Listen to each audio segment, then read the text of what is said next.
तेरा धन्यवाद, तेरी वड्याई, तेरा शुक्र करदा प्यारे प्रभु।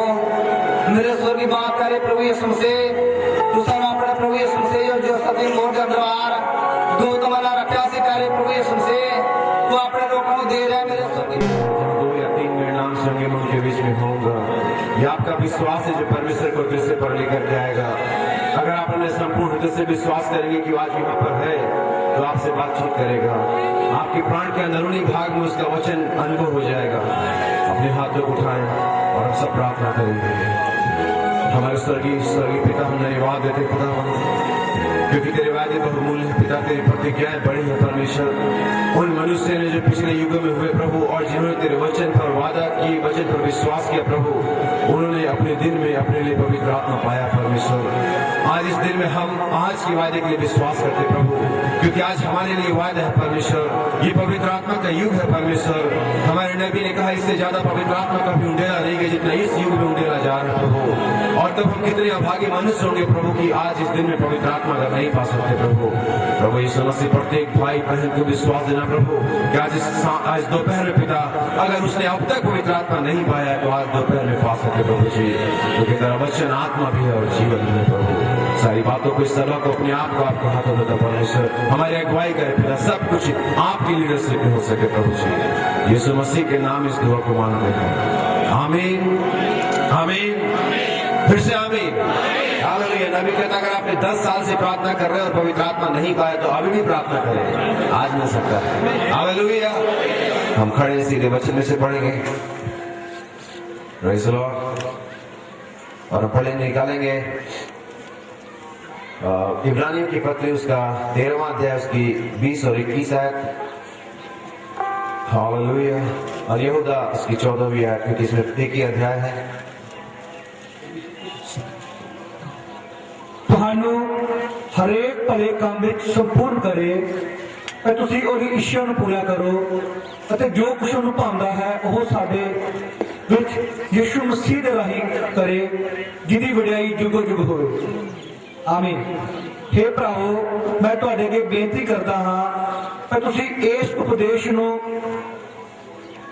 ਉਪਦੇਸ਼ ਦੇ ਵਚਨ ਨੂੰ ਸਹਿ ਲਓ, ਕਿਉਂ ਜੋ ਮੈਂ ਥੋੜੇ ਜਿਹੇ ਵਿੱਚ ਤੁਹਾਨੂੰ ਲਿਖ ਭੇਜਿਆ ਹੈ।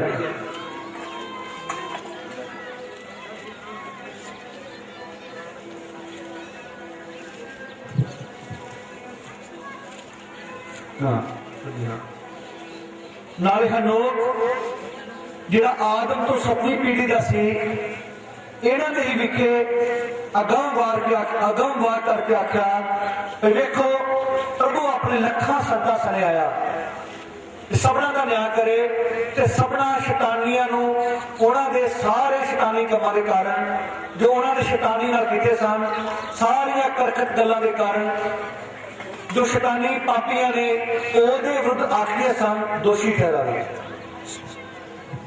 परमेश्वर की आशीष के वचन के पढ़े और सुने जाने पर प्रभु आप सभी को आशीष दे। हम सब बैठ सकते हैं। Hallelujah, praise the Lord. अच्छा ठीक है, आप लोग पहले बैठ जाए फिर प्रेज़ द लॉर्ड बोले। प्रेज़ द लॉर्ड, हालेलुया, आमीन, हालेलुया। और हमेशा प्रचारक एक सब जरूर पूछता है, आप भी पूछते होंगे और मैं भी कभी कभी पूछता हूँ, लेकिन मैं सोचता से पूछना नहीं चाहिए। क्या आप आनंदित हैं? आमीन। हालांकि पूछने की बात नहीं है, क्योंकि बाइबल कहती है आओ हम आनंदित और मगन हो। हालेलुया।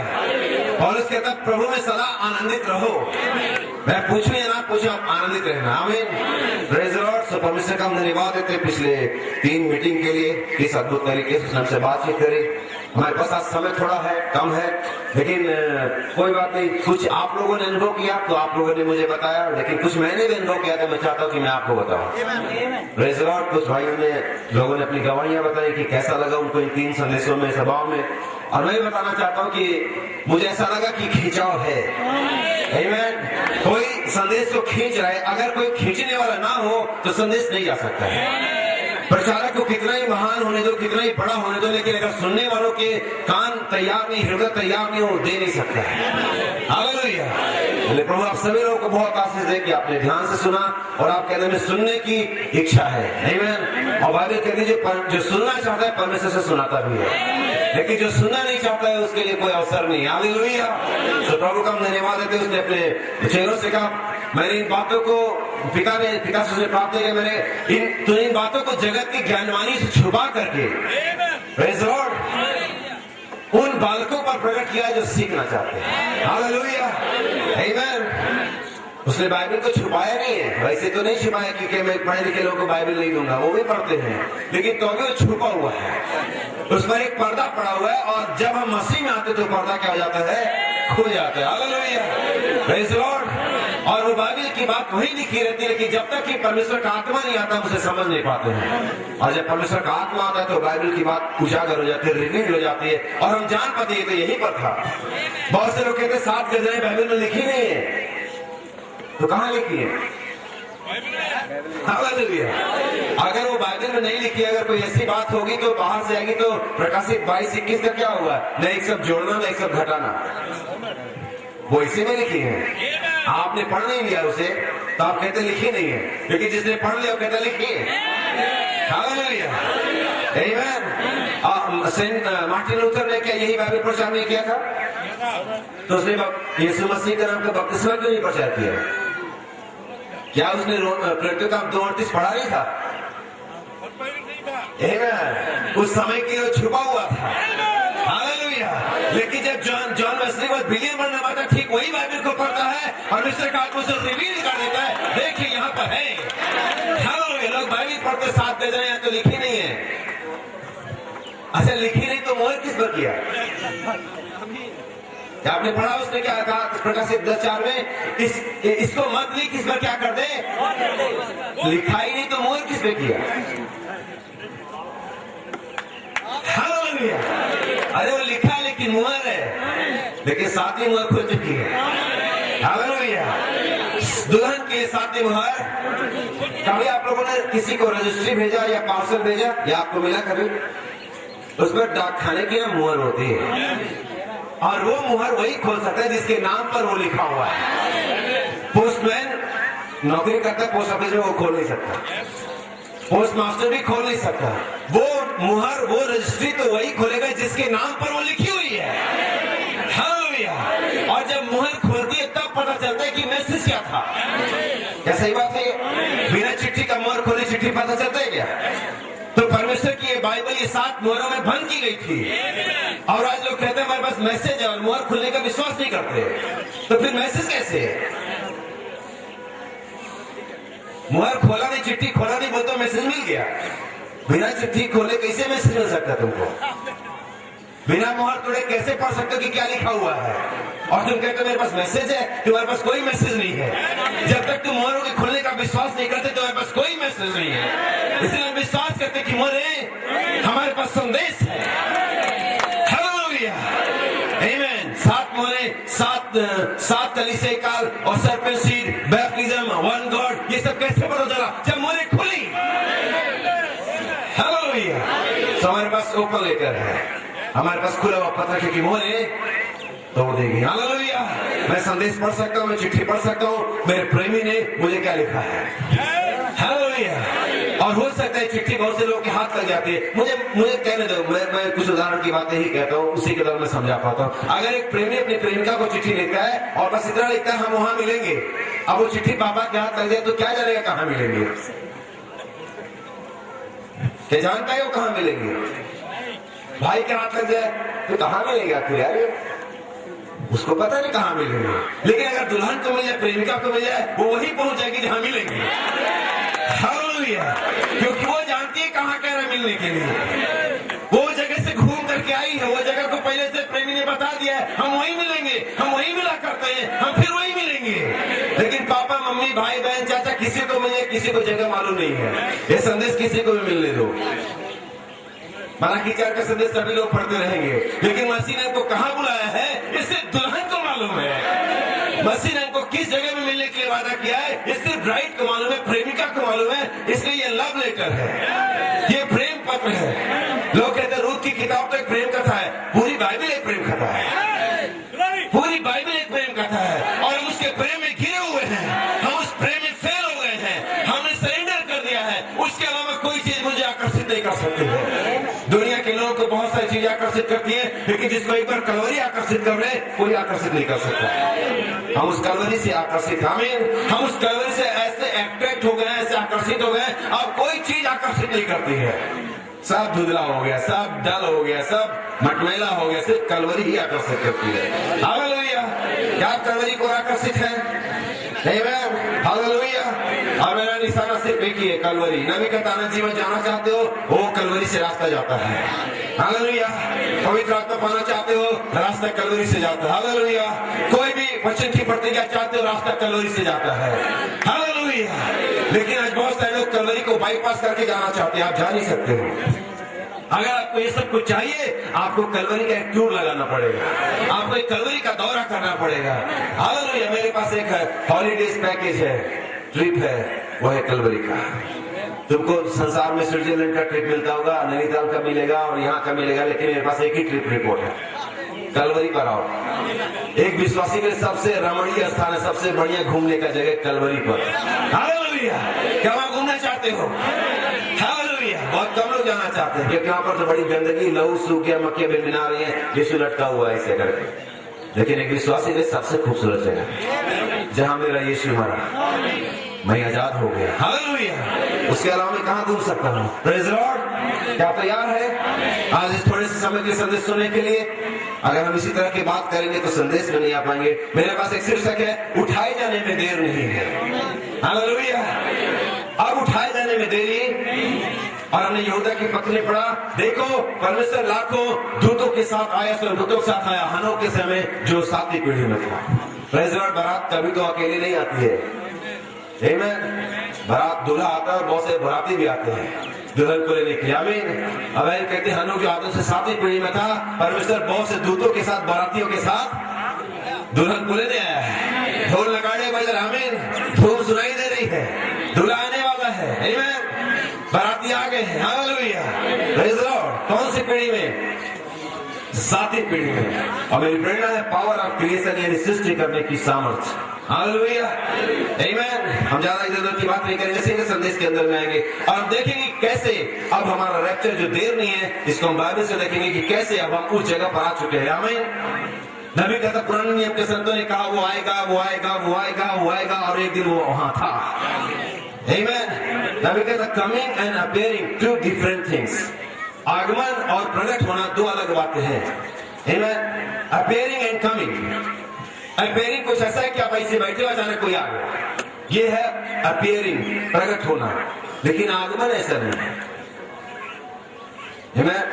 कमिंग ऐसा नहीं है। जैसे मैं जब हल्द्वानी से चला तो मैं जम्मू के आया, भाई कमल, भाई राकेश के यहाँ, और पूछा भाई आप कहाँ पहुंचे? मैंने कहा मैं आ रहा हूँ। बोले कहाँ? मैं मुरादाबाद आ गया। फिर फोन आया थोड़ी देर का, अभी कहाँ पहुंचे? अभी मैं अम्बाला आ गया। अभी कहाँ पहुंचे? अभी मैं लुधियाना आ गया। अभी कहाँ पहुंचे? अभी मैं पठानकोट आ गया। मैं आ रहा हूँ।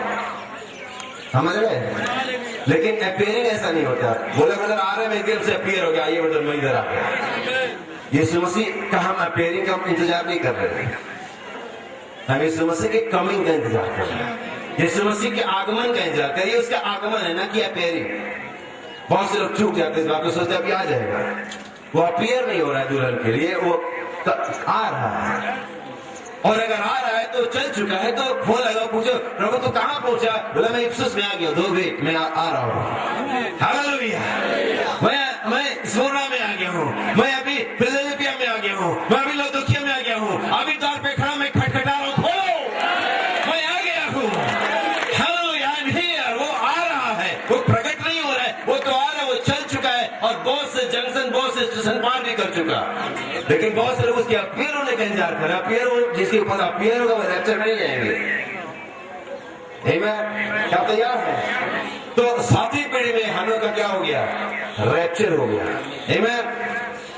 7वीं पीढ़ी में हम लोग का क्या हो गया? रैप्चर। आइए हम एक सेंटेंस लेंगे नबी के संदेश से। हालेलुया। ताली देंगे प्रभु को।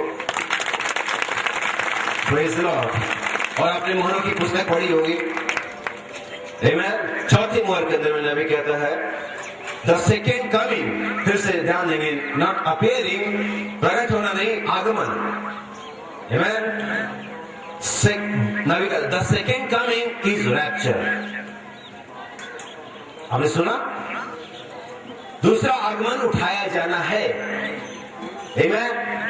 दूसरा आगमन उठाया जाना है। समझना फिर से, दूसरा आगमन ही उठाया जाना है। Amen. Second coming is a rapture. Second coming is not for rapture. वो दोबारा इसलिए नहीं आ रहा कि रैप्चर करे, उसका दोबारा आना ही रैप्चर है। Amen. उसका दोबारा आना ही रैप्चर है। Second coming is the rapture, not for rapture. वो रैप्चर करने के लिए नहीं आया कि हमारा रैप्चर करे, उसका आना ही रैप्चर है। और हमने देखा कि अपीयरिंग में और कमिंग में अंतर होता है। अपीयरिंग मतलब एकदम अचानक अपीयर हो गया, प्रकट हो गया, लेकिन कमिंग का मतलब एक प्रोसेस में होता है, एक सिस्टम में होता है, एक स्टेप बाय स्टेप होता है। आ रहे हैं, वहां पहुंचे और आ गए। इसलिए अभी हम किसका इंतजार कर रहे हैं? दूसरे आगमन की। और दूसरा आगमन उठाया जाना है। हालेलुया। और हनोक कहां पर था? आदम से 7वीं पीढ़ी में। ध्यान देंगे, हर 7 स्टेप पर, हर 7th स्टेप पर, हर 7वें क्रम पर, हर 7वें युग में एक उठाया जाना होता है। आमीन। आइए हम कुछ मूलभूत बातों को ले और फिर हम संदेश में आएंगे। हमने भविष्यवक्ताओं के कुछ क्रम तय किए हैं, मुख्य भविष्यवक्ताओं के, और देखेंगे कि हर एक 7वें क्रम पर एक उठाया जाना होता है। पहला प्रॉफिट आदम। क्या विश्वास करते आदम एक भविष्यवक्ता था? नबी ने कहा आदम एक भविष्यवक्ता था। हालेलुया। पहला प्रॉफिट था आदम। दूसरा प्रॉफिट था हनोक। आमीन। क्या था? यस। तीसरा प्रॉफिट था नूह। इसके पीछे और भी बहुत से लोग हैं जो परमेश्वर के लोग कह रहे हैं, लेकिन ये मुख्य प्रॉफिट नहीं थे, मुख्य भविष्यवक्ता नहीं थे। मैंने मुख्य भविष्यवक्ताओं के क्रम को लिया है। पहला प्रॉफिट आदम, दूसरा हनोक, तीसरा नूह, चौथा अब्राहम। क्या सही बात है? अब्राहम एक भविष्यवक्ता था। आप कहेंगे इसहाक भी था, यूसुफ, याकूब, लेकिन नहीं, हम 5 पाते हैं। 5वां भविष्यवक्ता था मूसा। आमीन। ये सब लोग अच्छे थे, अब्राहम, इसहाक अच्छा था, याकूब, जोसेफ वगैरह, लेकिन ये मुख्य भविष्यवक्ताओं के क्रम में नहीं आते हैं। आदम फर्स्ट, हनोक दूसरा, नूह तीसरा, अब्राहम चौथा, और मूसा 5वां भविष्यवक्ता था। और सैमुएल उसके बाद ठीक सीधे सैमुएल आता है। आमीन। ये 6वां भविष्यवक्ता था। और इस सैमुएल के बाद मुख्य भविष्यवक्ता जो आता है वो एलिया। हालेलुया। एलिया 7वां था और एलिया कैरेक्टर हो गया। हालेलुया। एलिया 7वां था और एलिया उठा लिया गया। अग्नि मेहराब तक घोड़े नीचे आ गए, एलिया ने बाय बाय किया और चले गया। 7वें क्रम पर एक रैप्चर होगा। आमीन। हालेलुया। और अगर हम ये प्रोफेटिक लाइन के अलावा वंशावली देखेंगे कि हनोक भी आदम से 7वां था। प्रोफेटिक, ये जो मैंने लाइन बताई, ये प्रोफेटिक लाइन थी, भविष्यवक्ताओं की कतार थी, लेकिन अगर वंशावली देखेंगे तो हनोक आदम से 7वां था और उसका भी रैप्चर हो गया। हालेलुया। आइए हम दूसरी कतार देखिए। एलिया के बाद पहला भविष्यवक्ता, एलिया के जाने के बाद एलिशा। आमीन। उसके बाद यशाया, बहुत से ये नहूम, हबक्कुक वगैरह वगैरह, लेकिन हम मुख्य भविष्यवक्ताओं पर ध्यान दे रहे हैं जो मेजर प्रॉफिट्स थे। पहला एलिशा, दूसरा यशाया, एरमाया, यहेजकेल, और यहाँ पर देखेंगे 5वां जो डैनियल। आमीन। और उसके बाद डैनियल के बाद जो मेन प्रॉफिट आया वो था यूहन्ना बपतिस्मा देने वाला। आमीन। और उसके बाद एक और भविष्यवक्ता आया, यीशु मसीह, उसका भी रैप्चर हो गया।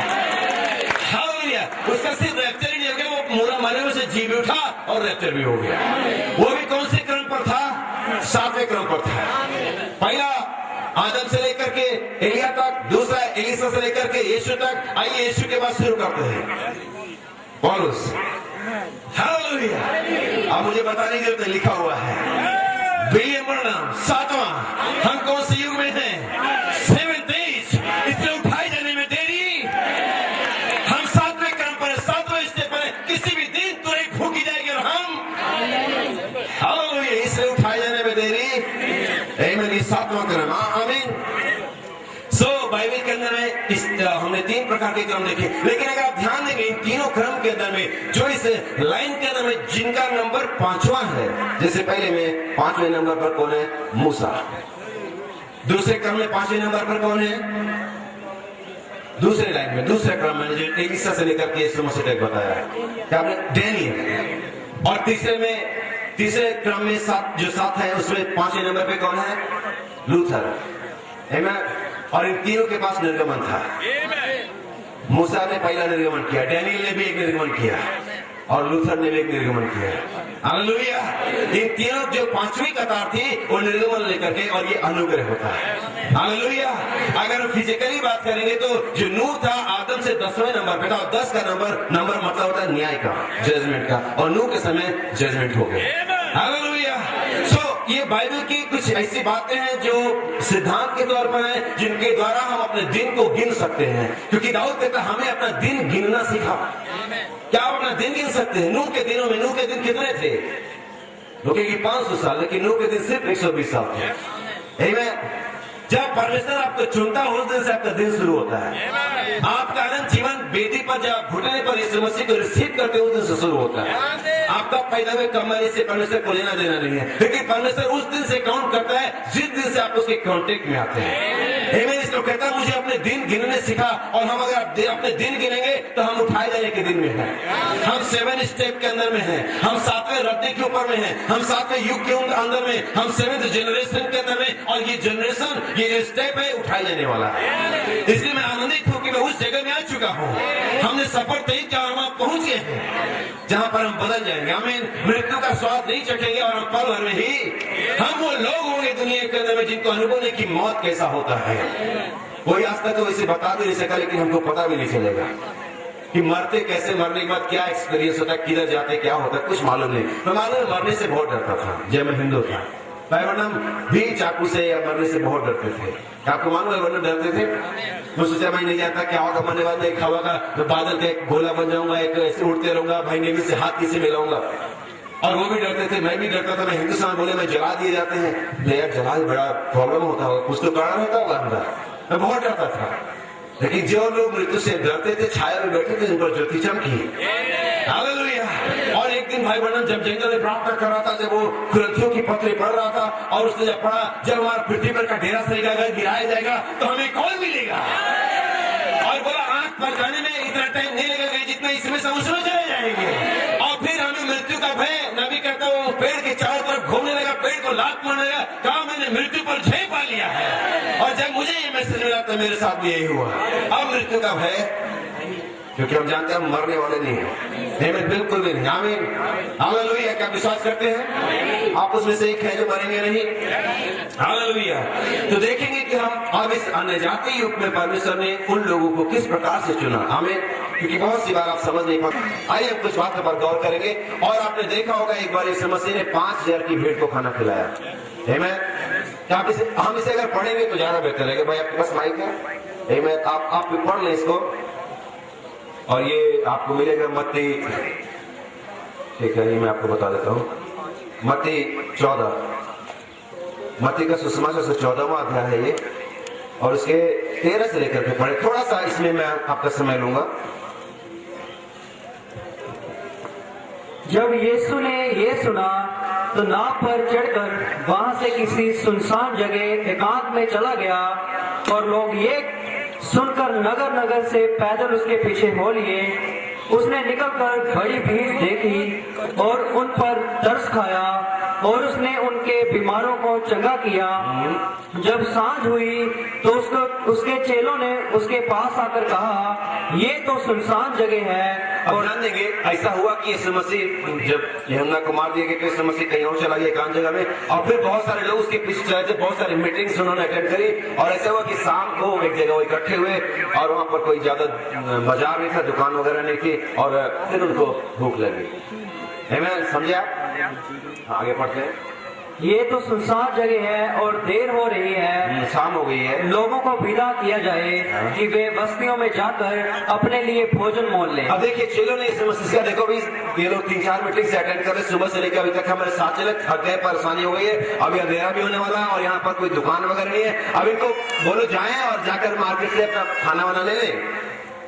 हमें अब देखो मीटिंग अटेंड करने में भूख बहुत लगती है, कितना ही खा लो, लेकिन मीटिंग में जाकर बहुत भूख लगती है। ये बात बिल्कुल फैक्ट है। अभी देखेंगे पतरस को भी लगी थी। आमीन। हाँ भाई आगे पढ़े। यीशु ने उनसे कहा, चेलों ने कहा इनको बोलो कि लोग जाकर के भोजन खरीद, लेकिन यीशु ने ऐसा नहीं सोचा। बोला यार सुबह से शाम तक मीटिंग हमारे साथ किया, हम इनको घुमाए फिर और खाना ये खुद खरीदे, चल रहे हमारे पीछे, विश्वास हमारा कर रहे और हम क्या ही हमारा खाने का, तो इनको मार्केट भेज दे, कुछ इंतजाम करो। इन्हें भोजन दो। हालेलुया। जब भी कोई बात आती तो परमेश्वर करेगा, तुम कहें को तुम्हारे पीछे लोग चले, तुम भी कुछ हेल्प करो, तुम इनको भोजन खिलाओ। तुम दूसरों को क्यों भेज रहे हो? ये डीवीडी सुनना और वो मार्केट से जाकर के वो पिक्चर ले लेना और वहां पर देखना, ऐसा है? तुम भोजन लो। तुम्हारे पास भोजन होना चाहिए। उन्हें चेलों से कहा तुम इन्हें भोजन दो। और आगे बढ़ते हैं।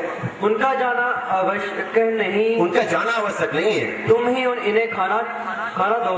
तुम्हें इन्हें खाना दो। ये हमारी रिस्पॉन्सिबिलिटी है। ये हर एक प्रचारक पास्टर की जिम्मेदारी है कि जो लोग उनके साथ चले वो खुद उन्हें भोजन दे। अगर वो भोजन नहीं दे सकता तो चरवाहा नहीं हो सकता है। ये भाई ब्रनम ने भी कहा, भाई कोलमैन ने भी उसी बात का रेफरेंस कोट किया है ना। भाई ब्रनम ने कहा है उस बात को भाई कोलमैन ने रिपीट किया, अगर वे चरवाहे हैं तो उन्हें पता है कि भोजन कहाँ है।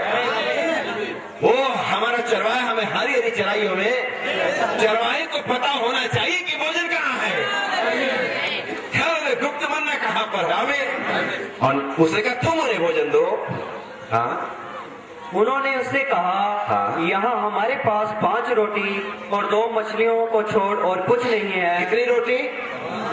2 मछलियां। ठीक है, मछलियां फोकस नहीं है पर महत्वपूर्ण नहीं, क्योंकि अगर आप भूखे हो तो बिना मछली के भी रोटी खा सकते हैं, इसलिए महत्वपूर्ण है रोटियां। मछलियां महत्वपूर्ण नहीं है। बिना मछली की भूख लगने पर रोटी खाई जा सकती है, प्याज से, नमक से, चटनी से, रूखी भी। हमें तो 5 रोटियां हैं और उसे कहा तुम इन्हें भोजन दो। एक्चुअली 5 रोटियां में कहा था, इसका भी मुझे अच्छा लगता है। दरअसल ये 5 रोटियां किसी बच्चे ने स्कूल गोल करके मीटिंग में आया था, वो टिफिन लेकर के। और अगर बड़ों से पूछो ना, ज्यादा लोग होते टिफिन में खाना होता है, 10-12 लोगों बोले भाई कुछ खाने को, बोले नहीं कुछ नहीं है। बाद में जब अकेले ट्रेन में बस में चढ़ता तब खोलता है, बोले यार सबके सामने 5 रोटी क्या काम आती। मेरा भी जाता था, सबका भी नहीं बनता तो अकेले में खाता। लेकिन ये बच्चों को कुछ लेना देना नहीं होता है। उसके सीधे में से पता चल किसी के पास कुछ है, उन्हें बक्सा खोला, टिफिन निकाला, मेरे पास 5 रोटी है पीटर, मेरे पास है। बच्चे ऐसे होते, प्रभु भी चाहता मैं ऐसे हो, लेकिन हम बहुत चालबाजी करते हैं। हम बहुत चालबाजी करते, बचा लेते हैं। बचाओगे तो बढ़ेगा नहीं, अगर दे दोगे तो बढ़ेगा। हालेलुया। उन्होंने कहा हमारे पास 5 रोटी छोड़ करके, 2 मछली छोड़ करके कुछ भी नहीं है। अब ध्यान देंगे, नबी कहता हर ग्रुप के अंदर में 3 प्रकार के लोग होते हैं, बिलीवर, मेक बिलीवर और अनबिलीवर। विश्वासी, धोखी विश्वासी और अविश्वासी यहाँ पर भी थे। आप जानते हैं, और यहाँ पर पीटर और पतरस, यूहन्ना, याकूब वगैरह बिलीवर थे। यहूदा इस्करियोती क्या था? ढोंगी। लेकिन वहां पर सेंट थॉमस भी थे, वो अनबिलीवर थे। वो हमेशा ही अनबिलीव करते रहे। इस समय से जी भी उठा तभी भी वो बोला जब तक अंदर हाथ नहीं डालूंगा विश्वास नहीं करूंगा। वो सेंट थॉमस थे, अनबिलीवर थे, थोमा भाई। हमें हमारे पास 5 रोटी और 2 मछली छोड़ते कुछ नहीं है। यीशु का ठीक है, बहुत है, इनको लाइन में लगाओ, बैठाओ। और आगे उसने कहा उनको यहाँ मेरे पास ले आओ। उनको, किसको? उन रोटियों को मेरे पास ले आओ। तुम बचा कर की मत रखो, जो भी है उसको मेरे पास लेकर के आओ। तब उसने लोगों को घास पर बैठने को कहा और उन 5 रोटियों और 2 मछलियों को लिया और स्वर्ग की ओर देखकर धन्यवाद किया। ध्यान देंगे, वो हमारी तरह नहीं था टुकड़ा, अरे प्रभु तो जानता है 5000 की भीड़ है, 5 ही रोटी है।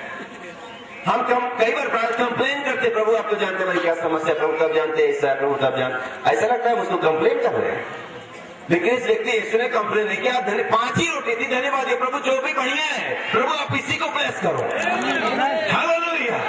उसने 5 रोटी पे कंप्लेन नहीं किया, प्रभु तो जानते हैं 5 रोटी 5000 के लोग कैसे खाएंगे, कुछ कर प्रभु। लेकिन 5 पर ही उसने आशीष मांगी, धन्यवाद दिया, ठीक है, काफी इनफ। आमीन। हालेलुया। आमीन। क्या आप समझ रहे इसे? एक्चुअली में चेले खुद भूखे हुए थे, उनको भी खाना चाहिए था। लेकिन अब यीशु कह रहा है बांट दो, तो फिर चलो ठीक है बांट देते हैं। आमीन। लेकिन सेंट थॉमस ऐसे नहीं थे। आगे बढ़ते हैं। और स्वर्ग की ओर देखकर धन्यवाद किया और रोटियों तोड़ कर चेलों को दी। पहले उसने रोटियां खुद तोड़ी और 12 चेले थे वहां पर, मेरे ख्याल से उसने 12 टुकड़े ऐसे कर दिए होंगे और सब चेलों को दी और बोला बांटो। अब वहां पर देखिए बिलीवर पीटर और यूहन्ना, याकूब वगैरह वगैरह, और एक यहूदा इस्करियोती ढोंगी, और सेंट थोमा भी अनबिलीवर, और सबने देखा रोटी कितने टुकड़ा है। अरे यार, थोमा ने सोचा यार कितने से रोटी है, इनका क्या भला होगा। एक गिराने को लेके खड़ा हो गया। लेकिन वहां पर पतरस था, यूहन्ना था, याकूब थे। उनका प्रभु ने कहा बांटो, वो आगे बढ़े, उन्होंने ऐसे तोड़ा बांटा, ऐसे तोड़ा बांटा, ऐसे 4-5 में तोड़ा। जब बांटे तो देखे रोटी फिर बड़ी हो गई, उन्होंने और जल्दी बांटना शुरू किया, फिर तोड़ा तो फिर और बड़ी हो गई। और वहां सेंट थॉमस भी थे, वो छोटा छोटा तोड़ के दिया, बोला मेरे लिए बचेगी नहीं बचेगी, थोड़ा थोड़ा दे रहा, थोड़ा थोड़ा तो दे रहा। लेकिन वो जैसे देखा पड़ा, उसने देखा पतरस की रोटी बड़ी हो रही है, उसने भी तेज तेज बांटना शुरू किया, उसका भी बढ़ने लगा। 5000 की भीड़ 5 रोटी से, वहां पर कोई ऐसा ओवन नहीं था, कोई ऐसा मैकेनिक नहीं था जो विद इन हाफ आवर के अंदर में, आधे घंटे के अंदर 5000 की रोटी बना सके। आज भी इस मॉडर्न एज में भी कोई ऐसा कारीगर नहीं, कोई ऐसी मशीन नहीं जो 5000 की भीड़ के लिए आधे घंटे में रोटी बना सके। यहाँ पर कितने लोग हैं? 150 लोग होंगे। बहने बेचारी 3 घंटे से रोटी बनानी, पूरा दीपक नहीं। 5000 के लिए आधे घंटे में रोटी कौन बना सकता है? सिर्फ वही जिसने स्वर्ग से मन्ना बरसाया था। सिर्फ वही ऐसा करने में सामर्थ्य है। आमीन। और उसने उस रोटियों को क्या कर दिया? मल्टीप्लाई कर दिया। Praise the Lord. वो कैसे महान कारीगर था, वो कैसे महान सृष्टि करता था। इसलिए मैंने कहा पावर ऑफ क्रिएशन। लोगों ने कहा उनको स्वर्ग में से मन में आया कैसे? सृष्टि करता परमेश्वर वहां था। सरपत की बेवा के मटकी में से आटा आया कहां से? परमेश्वर सृष्टि करता था। जब पत्थर पे जाल डाली और मछलियां नहीं थी, मछलियां आई कहां से? परमेश्वर सृष्टि करता था। हालेलुया। परमेश्वर ने यहाँ पर सृष्टि करी, परमेश्वर आज भी कर सकता है। हालेलुया। कितने लोग खाए? 5000। आमीन। और कितने टोकरे बच गए? 12 टोकरे बच गए। इस समय से एक बढ़िया भंडारी था, लोगों ने बचा दिए, बोले कुछ फेंकना नहीं, उसने टुकड़े बटोर लिए। हालेलुया। हाँ, मुझे माफ करना, थोड़ा सा बताना, यहाँ जो टुकड़े बटोरे गए वो हमारे लिए नहीं थे। आमीन। आइए हम आगे बढ़ते हैं और इसके 15वें अध्याय की 32वीं आयत से पढ़ते हैं। यीशु ने अपने चेलों को बुलाकर कहा, मुझे इस भीड़ पर तरस आता है। फिर से ऐसे ही एक जिक्र है, फिर से एक ऐसा ही जिक्र है, मुझे इस भीड़ पर तरस आता है क्योंकि वे 3 दिन से मेरे साथ हैं। और 3 दिन की मीटिंग चली और साथ साथ चले थे। आमीन। और उनके पास कुछ खाने को नहीं, कुछ खाने को नहीं। और मैं उन्हें भूखा विदा करना नहीं चाहता। कोई भी ऐसा नहीं कर सकता, कोई भी सच्चा चरवाहा, पास्टर, सेवक ऐसा नहीं कर सकता कि लोगों को बिना भोजन दिए विदा करे। आमीन। और कहीं ऐसा ना हो कि मार्ग में थक कर रह जाएं। चेलों ने उससे कहा, हमें इस जंगल में कहां से इतनी रोटी मिलेगी? जंगल में ओवन कहां से लाएंगे? भट्टी कहां बनाएंगे? इतनी रोटियां 4000 लोग की। अब यहाँ पर लोग कितने हैं? वहां पर कितने थे? यहाँ पर लोग कितने हैं? और आगे बढ़ते हैं कि हम इतनी बड़ी भीड़ को तृप्त करें। यीशु ने उनसे कहा, पूछा, तुम्हारे पास कितनी रोटियां हैं? अभी इधर मछलियों का जिक्र कर लिए, फिर भी खाली रोटियां ही पूछ रहा है। हालांकि मछलियां अभी थी, लेकिन मछलियां फोकस नहीं है। आमीन। उन्होंने 7 और थोड़ी सी छोटी मछलियां। अब यहाँ रोटी कितनी है? 7 और मछलियां थोड़ी सी हैं। लोग कितने हैं? और वहां पर 5 रोटी थी और 5000 लोग थे। यहाँ 7 रोटी और 4000 लोग हैं। टोकरे वहां कितने बचे थे? आइए हम यहाँ देखते कितने बचेंगे। तब उसने लोगों को भूमि पर बैठने की आज्ञा दी और उन 7 रोटियों और मछलियों को ले धन्यवाद करके तोड़ा और अपने चेलों को देता गया और चेले लोगों को सो सब खाकर तृप्त हो गए। और सबने डकार मारी हो गए, तृप्त हो गए। ऐसा नहीं कि कम कम खाया, जितना खाना है खाओ। सबने खाकर के तृप्त हुए। और बचे हुए टुकड़ों में से भरे हुए 7 टोकरे उठाए। कितने टोकरे बचे हैं? आपको एक गणित खेलनी हुई यहाँ पर। जब 5 रोटियां थी और 5000 खाने वाले थे तो टोकरे 12 बचे। और जब 7 रोटियां थी, खाने वाले 4000 थे तो टोकरे 7 बचे। यहाँ तो ज्यादा बचना चाहिए था, क्योंकि यहाँ पर खाने वाली कम, रोटियां ज्यादा, लेकिन यहाँ बचे कम। वहां खाने वाले उतने, रोटियां भी उतनी, बचे ज्यादा। समझ आ रहा है? आइए हम देखें कि परमेश्वर ने यहूदियों को कैसे बचाया और अन्य जातियों को कैसे बचाया। वहां पर रोटियां कितनी थी? 5 रोटियां थी। अब ये 5 रोटियां क्या है? परमेश्वर का 5 नाम है। मेरे साथ यशायाह 9:6 पढ़ लें। यशायाह 9:6। Praise the Lord. हालेलुया। ये 12 टोकरे जो बचाए गए ये यहूदियों के लिए बचाए गए, 1,44,000 के लिए बचाए गए। क्योंकि हमारे लिए एक बालक ये उत्पन्न हुआ। किसके लिए वादा है? यहूदियों के लिए वादा है। हमारे लिए एक बालक उत्पन्न हुआ। बालक पैदा नहीं होता है, मतलब पुत्र पैदा नहीं होता, बालक ही पैदा होता है। और हमें एक पुत्र दिया गया और प्रभुता उसके कांधे पर होगी। आमीन। और ये हम जानते हैं यीशु मसीह है। हालेलुया। Praise the Lord. आगे और उसका नाम अद्भुत, उसका नाम, वो जो पुत्र हमें दिया गया है उसका नाम अद्भुत युक्ति करने वाला। अब ये अद्भुत और युक्ति करने वाला हिंदी में लगता है एक ही है, लेकिन अंग्रेजी में पढ़ेंगे तो ये दो है। एक तो अद्भुत और एक युक्ति करने वाला। आमीन। हालेलुया। अगर अंग्रेजी में पढ़ेंगे तो ये दो नाम है, अद्भुत अलग है और युक्ति करने वाला कंसीडर और एक और सलाह देने वाला, कुछ ऐसे उसका मीनिंग होता है। अद्भुत युक्ति और अद्भुत और युक्ति करने वाला दो, और पराक्रमी परमेश्वर, 3, अनंत काल का पिता, 4 और शांति का राजकुमार रखा 5। जाएगा। ये 5 रोटियां क्या हैं? ये परमेश्वर का वचन है जो यहूदियों के लिए दिया गया है। हालेलुया। अगर आप 12 को 10 में गुणा करेंगे तो ठीक 1,44,000 होगा। मुझे माफ करें, कुछ ऐसे। लेकिन ये जो 12 टोकरे हैं ये क्या है? ये यहूदियों के लिए 12 पेटों की शिक्षा है। ठीक वही संदेश जिसे हमारा छुटकारा हुआ उनके लिए भी परमेश्वर ने बचा करके रखा है। यही संदेश उनको मिलेगा। आमीन। तो ये जो 5 रोटियां हैं ये अनुग्रह है 5 का। आमीन। 12 टोकरे और यीशु जो रोटी वो खुद यीशु है जो जीवन की रोटी के। आमीन। आइए हम देख लें ये 5,000 लोग कौन है। जकरिया 12:10, जकरिया 12:10। आमीन। जकरिया की पुस्तक उसका 12वां अध्याय उसकी 10वीं आयत।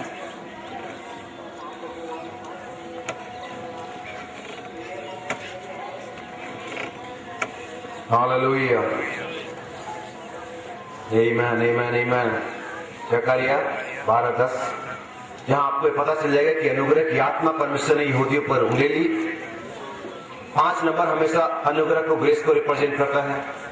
हालेलुया। अगर किसी को और मिल जाए तो पढ़े। आमीन। हाँ पढ़े।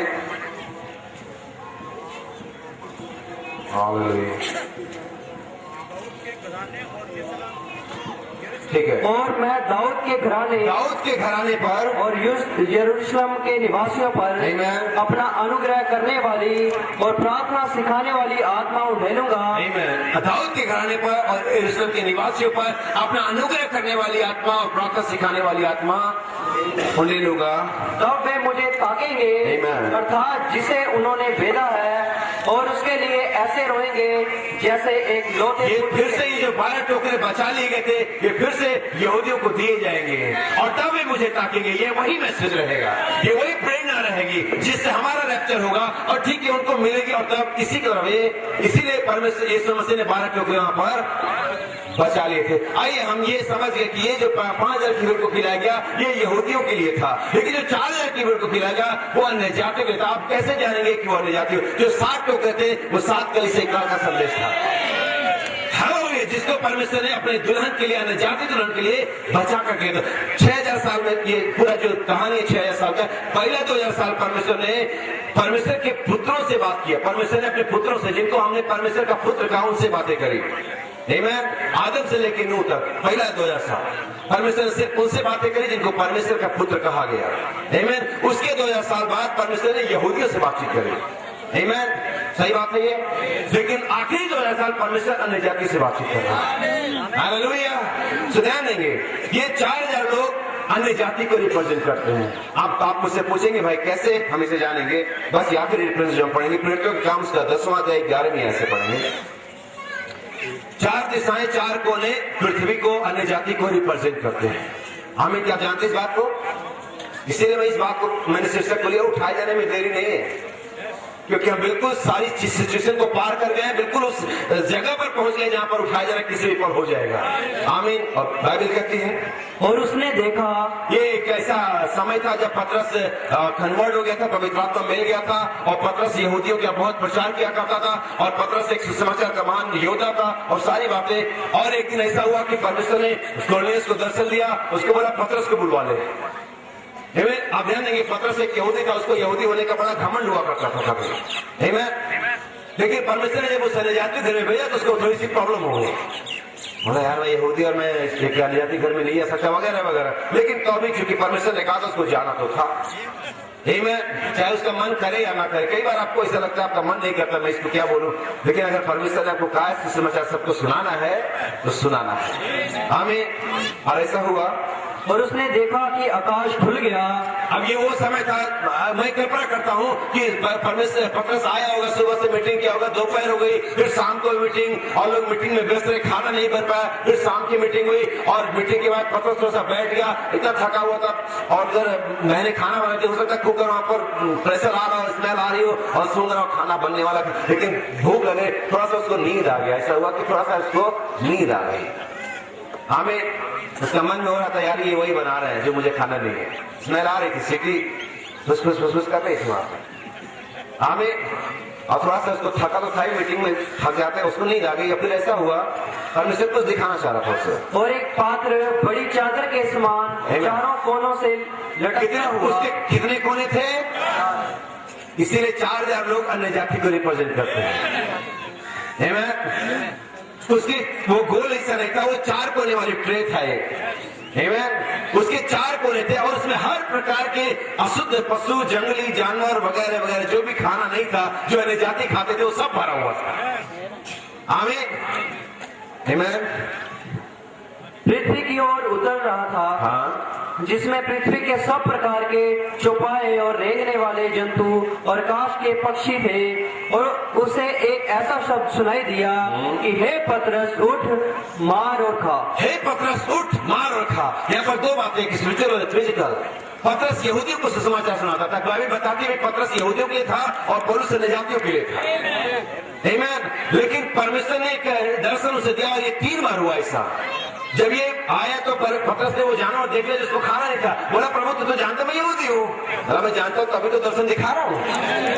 तू क्या मुझे बता रहा है कि मैं जानता नहीं हूँ? मैं जानता हूँ तभी तो तुझे दर्शन दिखा रहा हूँ कि तू अपने यहूदी वाले कॉलर को बड़ा खड़ा करता है, तभी तो दे रहा हूँ तुझे। मार और खा। तू इस समाचार से यहूदियों को मत देना, जातियों को भी दे, उन्हें भी मार और खा। हालेलुया। ओ प्रभु तू तो जानता मैं यहूदी हूँ। परमेश्वर ने एक आवाज दी मार और फिर ऐसा हुआ कि फिर से नहीं और 3 बार ऐसा हुआ। परमेश्वर ने कहा मार और हाँ। अब ये समाचार अन्य जातियों के लिए आता और पतरस कुलवस के घर में मीटिंग के लिए गया। आपने कई बार सुना जब पतरस प्रचार ही कर रहा था तो पवित्र आत्मा सुनने वालों पर, मैं भी पहले ऐसा सोचता था कि पतरस का प्रचार बड़ा स्ट्रांग था कि लोग पवित्र आत्मा पा गए।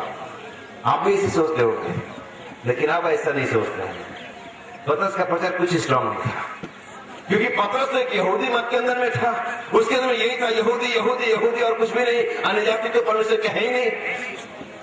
बाद में उसको रियलाइज हुआ, बोला भी और उसने ऐसे मीटिंग में क्या होगा, परमेश्वर ने पता नहीं क्यों घर में भेज दिया और ठीक है चलो भेज दिया तो चलो बैठ जाओ मैं तुम लोगों को मीटिंग सुनाता हूँ, मैं प्रचार करता हूँ। एक फॉर्मेलिटी कर रहा था वो। और उसने कहा भाइयों हमारे बीच में एक भविष्यवक्ता था मूसा, उन्हें ऐसी कहानियां सुनाने शुरू करी। उसको मन से प्रचार हो नहीं रहता, बोला चलो खाना पूर्ति करते, टाइम पास करते। और एक मूसा था, परमेश्वर ने ये किया, एक दानियल था, परमेश्वर ने किया, परमेश्वर का आत्मा उसके ऊपर। बोले पतरस समय का संदेश बोल, अभी मूसा की जरूरत नहीं, अभी दाऊद की कहानी मत बता, अभी यीशु की बता। ये लोग कहाँ समझे, ये लोग अन्य जाति कहाँ समझेंगे यीशु की कहानी। बोला आप मालूम है एक 3 इब्रानी बच्चे थे, वो ऐसे फिर भी लगा पड़ा। बोला आपको मालूम है अब्राहम हमारा पिता।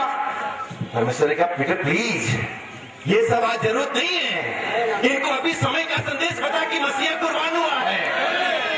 पतरस फिर भी नहीं माना। उन्होंने बोला आपको मालूम है और हनोक का रेत हो गया। परमेश्वर ने पतरस से किया हट और पवित्र आत्मा लोगों पर आ गया, पवित्र आत्मा लोगों पर भर गया। जब पतरस देखा कि वो लोग भी भविष्यवाणी कर रहे, अन्य भाषा बोले, उन्हें कहा जल को कौन रोक सकता है।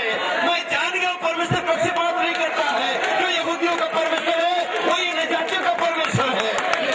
परमेश्वर ने पतरस को साइड कर दिया। तो अगर समय का संदेश नहीं बताएगा मैं बताऊंगा। आज बहुत से प्रचारक समय का संदेश साइड करते हैं कि पवित्र आत्मा खुद नहीं चाहता है।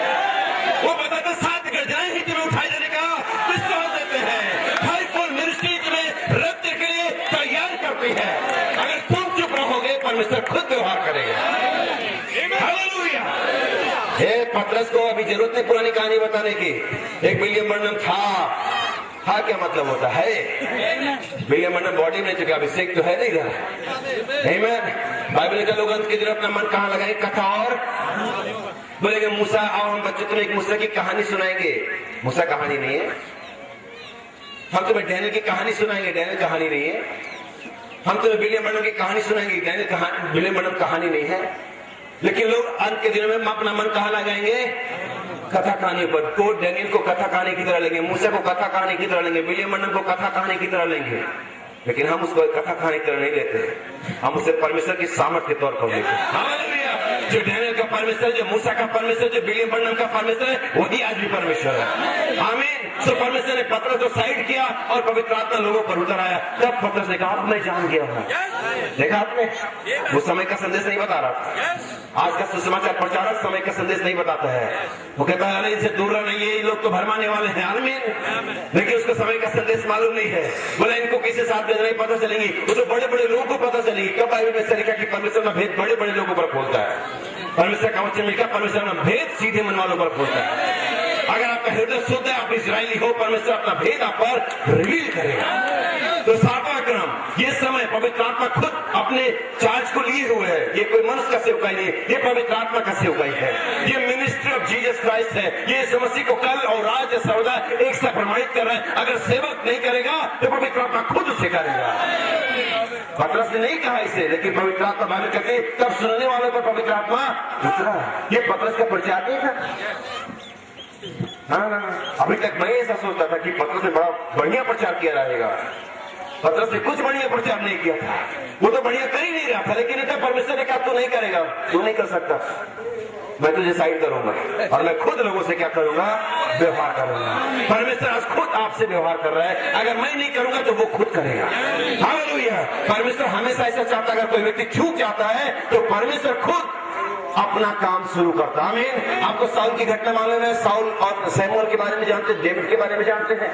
परमेश्वर ने सैमुअल ने साउल से कहा तू वहां पर जाना और 7 दिन तक रुकना और मैं आऊंगा और तुझे बताऊंगा कि तुझे क्या करना है। समय होता तो मैं पढ़ के दिखाता आपको। आमीन। और उसने कहा तू 7 दिन तक रुकना और फिर मैं बताऊंगा कि क्या होता। सैमुअल जो साउल था अपने सैनिकों के साथ वहां पर गया और बाइबल बताती है को चारों तरफ शत्रु से घिरा हुआ था। लेकिन तो अभी उसको 7 दिन तक इंतजार करना था, क्योंकि भविष्यवक्ता ने कहा था। सैमुअल भविष्यवक्ता ने कहा था मैं आऊंगा फिर बताऊंगा तुझे आगे क्या करना है। और हम जानते हैं कि जैसे 3-4 दिन बीत गए और लोग वहां पर इधर उधर होने लगे। बाइबल कहती है क्योंकि शत्रु चारों ओर थे। लोग सेनापति आया होगा और लोग आए होंगे और साउल तू क्या कर रहा, हम मारे जाएंगे, कुछ कर, हम कब तक सैमुअल का इंतजार करेंगे। लेकिन सैमुअल 2-4 दिन तक तो इसे टालता रहा। नहीं कोई बात नहीं, भविष्यवक्ता ने कहा, भविष्यवक्ता ने कहा, विलियम बर्नम ने कहा, विलियम बर्नम ने कहा। लेकिन जैसे 6वां-7वां दिन आ गया और काफी लोग छोड़ करके चले गए। ओ भाई कब तक हम ऐसे करेंगे, कुछ नया करो, कुछ नया करो। और साउल पर बड़ा प्रेशर हो गया। उसने देखा कि लोग मुझे छोड़ के जा रहे हैं 7वें दिन में। बड़ा प्रेशर में आ गया, बड़ी उतावली में आ गया और तब उसने कहा ठीक है बलिदान को मेरे पास ले आओ। मैं सब इस बात को समझ लेना, आज ठीक वही चीज यहाँ इस समय चल रही है। इस मैसेज में ठीक वही चीज चल रही है। भविष्यवक्ता ने कहा रुके रहना, मैं सैमुअल ने कहा रुके रहना, मैं आकर के बताऊंगा। नबी ने कहा मैं एक बार फिर से इस पथ पर चलूंगा। किसने कहा है? विलियम मेरिन बर्नम ने कहा मैं फिर से इस पथ पर चलूंगा। और जानते जब वो इस पथ पर चलेगा तो उसका ड्रेस क्या था? सुना आपने कभी मैसेज में? इंडियन चीफ की ड्रेस के अंदर में था वो। जब उसने कहा मैं फिर से इस पथ पर चलूंगा तो उस समय उसका पोशाक इंडियन था। हालेलुया। कितने लोग इसे सुन चुके हैं? अगर आपने नहीं सुना मुझसे ले लेना, मैं आपको दे दूंगा। हालेलुया। और उस समय का मैं आऊंगा फिर बताऊंगा तुझे अभी क्या करना है। आमीन। लेकिन इस 7वां दिन वाले लोग इधर उधर जाने लगे, लोग बिखरने लगे, कलीसिया टूटने लगी। साउल पर बड़ा प्रेशर आ गया।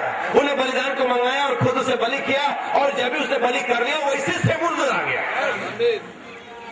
सैमुअल ने कहा साउल तूने क्या किया? ओ साउल एक अच्छा व्यक्ति था उस समय। उन्होंने कहा सैमुअल सॉरी, मैं ऐसा करने का मेरा इरादा नहीं था, लेकिन लोगों का प्रेशर मुझ पर था। मैं ऐसा करना नहीं चाहता, लेकिन मैंने अनजाने में जान के नहीं किया, लेकिन मैंने इसे करके मैं करना नहीं चाहता था। सैमुअल ने कहा जब कि तू अपने ऊपर में प्रेशर लाता है, दबाव लाता है, तो परमेश्वर पर भी दबाव है। अगर तूने वो काम कर दिया जो तुझे नहीं करना था तो परमेश्वर भी अब तुझे हटा करके एक तुझसे बढ़िया मनुष्य खड़ा करेगा। और हम जानते हो दाऊद था। हमें हम जानते हैं जब सैमुअल ने साउल ने वो किया जो उसे नहीं करना था, जो भविष्यवक्ता को करना था, तो परमेश्वर से हटा करके एक दाऊद को खड़ा किया। जब उसने कहा जब तू अपने ऊपर प्रस्ताव लेता तो परमेश्वर भी लेता है। हमें परमेश्वर ने साउल को हटाया और डेविड को, दाऊद को वहां पर क्या किया, ऑनलाइन किया। और दाऊद ने परमेश्वर की लड़ाई को लड़ी, क्योंकि दाऊद परमेश्वर के मन के जैसा, परमेश्वर का हृदय के जैसा था। दाऊद परमेश्वर का चुना हुआ अभिषेक। आमीन। सो भाई और बहनों, ये समय के अंदर में हम वहां पर आ गए जब उठाए जाना है। अभी उठाए जाना होगा कैसे? ये ऐसे ही नहीं हो जाएगा। आमीन। ये ऐसे नहीं जाएगा कि आप मीटिंग में आते आते उठा ली जाओगे। और हम देखते इब्रानियों के पत्र हमने पढ़ा, परमेश्वर हमें वे चीजें उत्पन्न करेगा, क्रिएट करेगा जो परमेश्वर को अच्छा लगता है। मेरे साथ एक बाइबल की आयत पढ़िए आप। आमीन। और ये आपको मरकुस 8 में मिलेगा। Amen. Hallelujah. Praise the Lord. क्या हम प्रभु की तालियां देंगे? Hallelujah. जहां पर ये लिखा हुआ अगर किसी को मिल जाए तो पढ़ दे। क्या जब मनुष्य का पुत्र आएगा तो विश्वास पाएगा? Amen. मैंने इसे हटा दिया अपने उसमें से। क्या आप लोगों ने इस आयत को पढ़ा है? Amen. तो अभी क्या जब मनुष्य का पुत्र आएगा तो विश्वास पाएगा? क्या आप लोगों ने इसे पढ़ा है? नहीं मैं। और अगर आपने पढ़ा है तो ठीक है, हम उसको बिना पढ़े ही छोड़ देंगे। लेकिन अगर आप लोगों ने नहीं पढ़ा तो आप इसे बाइबल में से पढ़ लीजिए। आमीन। हालेलुया। ठीक है, हम इसे छोड़ देते हैं। ये ढूंढने में टाइम लग जाएगा, हमारे पास टाइम बहुत कम है। 12 बजने वाले, लगभग 15-20 मिनट में और लूंगा। और उसने कहा तो अभी क्या जब मनुष्य का पुत्र आएगा तो विश्वास पाएगा? आमीन। और हम कौन से दिन में रह रहे हैं? मनुष्य के पुत्र के आने के दिनों में। ये मनुष्य के पुत्र का ही दिन है। आमीन। लेकिन इस समय में विश्वास नहीं है। आमीन। क्योंकि ये वैज्ञानिक युग है और नबी कहता वैज्ञानिक युग में विश्वास की जरूरत नहीं होती, मॉडर्न एज में विश्वास की जरूरत नहीं होती। और ये समय मनुष्य के पुत्र के आने का दिन है। और हम जानते हैं कि हमारे पास, हमें से किसी के पास विश्वास नहीं था। वजह क्या थी? क्योंकि वचन नहीं था। आमीन। और बाइबल कहती है परमेश्वर हमें वे चीजें उत्पन्न करेगा जो उसे अच्छा लगता है। किसके द्वारा? मसीह के द्वारा। इब्रानियों 12-13-20-21 हमने पढ़ा ना। आमीन। क्या आप इसे फिर से पढ़ना चाहते हैं? जरा सा पढ़ते हैं ताकि सभी लोग समझे। मैं आपके लिए पढ़ देता हूं। 21वीं आयत। सभी लोग सुन रहे हैं ध्यान से? मैंने सुन रही है? आमीन। तुम्हें हर एक भली बात में सिद्ध करे जिसे तुम उसकी इच्छा पूरी करो, और जो कुछ उसको भाता है उसे यीशु मसीह के द्वारा हमें उत्पन्न करे। किसे भाता है? जो कुछ परमेश्वर को भाता है उसे यीशु मसीह के द्वारा हमें क्या करे? वो उत्पन्न करे। आमीन। बहुत सारी बातें हैं, लेकिन मैं थोड़ा सा ऐसे लूंगा कि आप सभी समझ जाएं। और हम एक ही बात जानते हैं, बाइबल कहते हैं बिना विश्वास के परमेश्वर को प्रसन्न करना अनहोना है। और हम देखते हैं, लिखता है कि जो कुछ परमेश्वर को भाता है तुम्हें यीशु मसीह द्वारा क्या करे? वो उत्पन्न करे। और परमेश्वर को क्या भाता है? विश्वास। और उठाए जाने से पहले हनोक की भविष्यवाणी थी तो उसने परमेश्वर को प्रसन्न किया था। तो ये विश्वास है जो परमेश्वर को क्या करेगा? प्रसन्न करेगा। और तो फिर यीशु मसीह के द्वारा परमेश्वर हमें क्या करेगा? विश्वास उत्पन्न करेगा। और हम देखते क्या जब मनुष्य का पुत्र आएगा तो विश्वास पाएगा? नहीं। तो फिर वो क्या करेगा? हमारे अंदर में विश्वास की रचना करेगा, हमारे अंदर में विश्वास पैदा करेगा, क्रिएट करेगा बाय द स्पोकन वर्ड, यीशु मसीह के द्वारा। और यीशु मसीह कौन है? वचन। आदि में वचन था, वचन परमेश्वर के साथ था, वचन ही परमेश्वर है। और बाइबल कहती है यीशु मसीह के द्वारा अर्थात वचन के द्वारा हमें वो चीज उत्पन्न करेगा जिससे परमेश्वर खुश होता है। और वो सिर्फ और सिर्फ और सिर्फ विश्वास है और कुछ भी नहीं। हालेलुया। और हनोक में विश्वास से परमेश्वर को, आमीन। और वचन के द्वारा परमेश्वर में विश्वास को क्या करेगा? उत्पन्न करेगा। हालेलुया। कौन से दिन में? मनुष्य के पुत्र के आने के दिन में लोग का विश्वास नहीं होगा।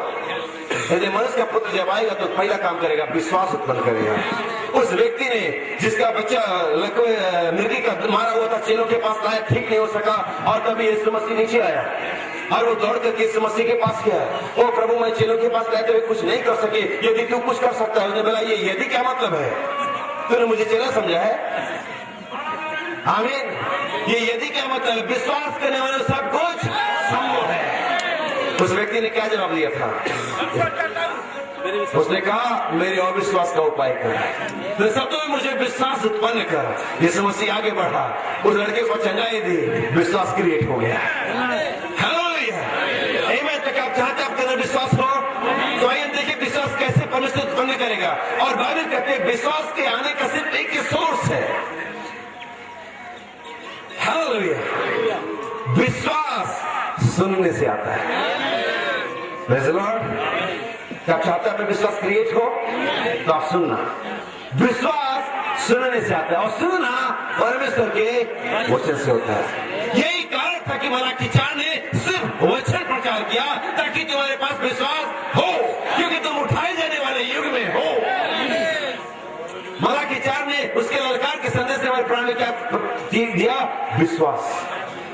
कोई नहीं कह सकता कि हमारे पास विश्वास नहीं से मलाकी 4 का संदेश सुना है, क्योंकि उस संदेश ने जब तुमने सुना तो संदेश ने विश्वास पैदा किया। किसने पैदा किया विश्वास? मलाकी 4 ने, सोलम मैन ने। कैसे आया? वचन सुनने के द्वारा, संस्था की अकीदाओं की पुस्तक सुनने के द्वारा नहीं। ये मत, वो सिद्धांत, वो डॉक्ट्रिन और वो कहानी और वो टूर सुनने के द्वारा विश्वास नहीं आता है, वचन सुनने के द्वारा विश्वास आता है। इसलिए मलाकी 4 ने क्या प्रचार किया? सिर्फ वचन। आमीन। आइए मैं कुछ बातों को पढ़ूंगा। Hallelujah, praise the Lord. क्या आपको अच्छा लग रहा है? और ये नबी का एक संदेश है। आमीन, हालेलुया।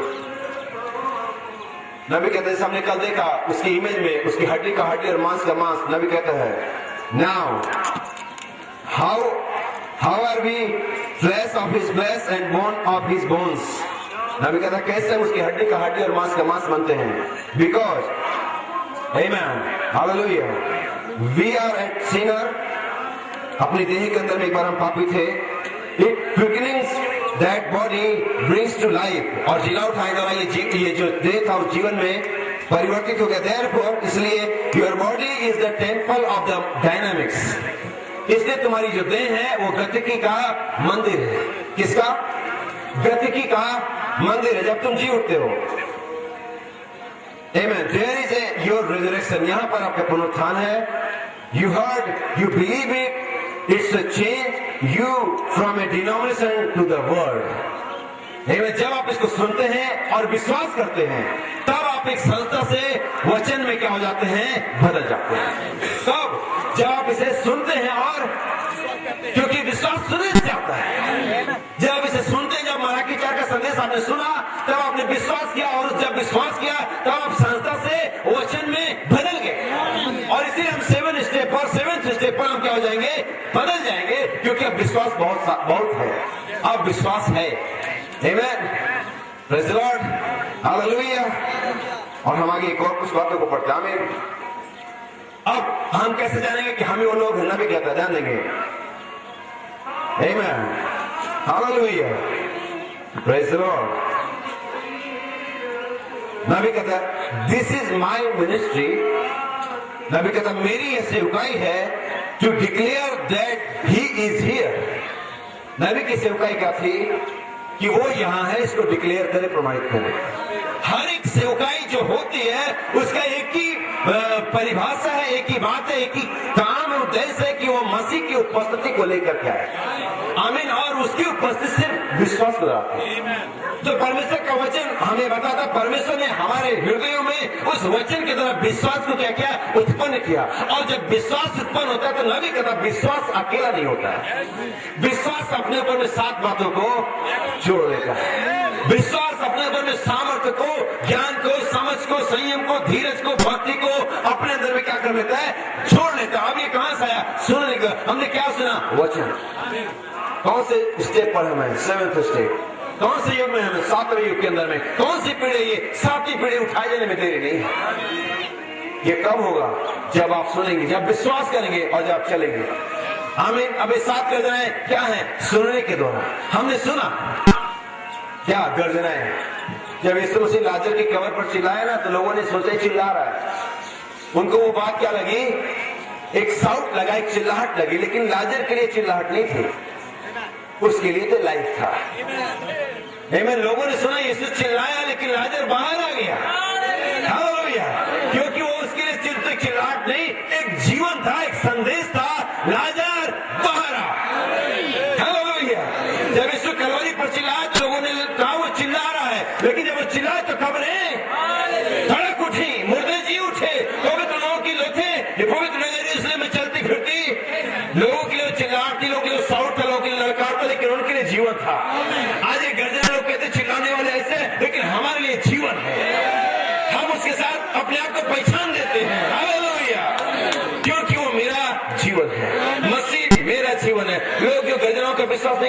कहते हैं मसीह गर्जनाएं मसीह है, वही तो मेरा जीवन है। कुलस्सी की पत्नी तो कहती मसीह मेरा जीवन है, तो गर्जनाएं किसका जीवन है?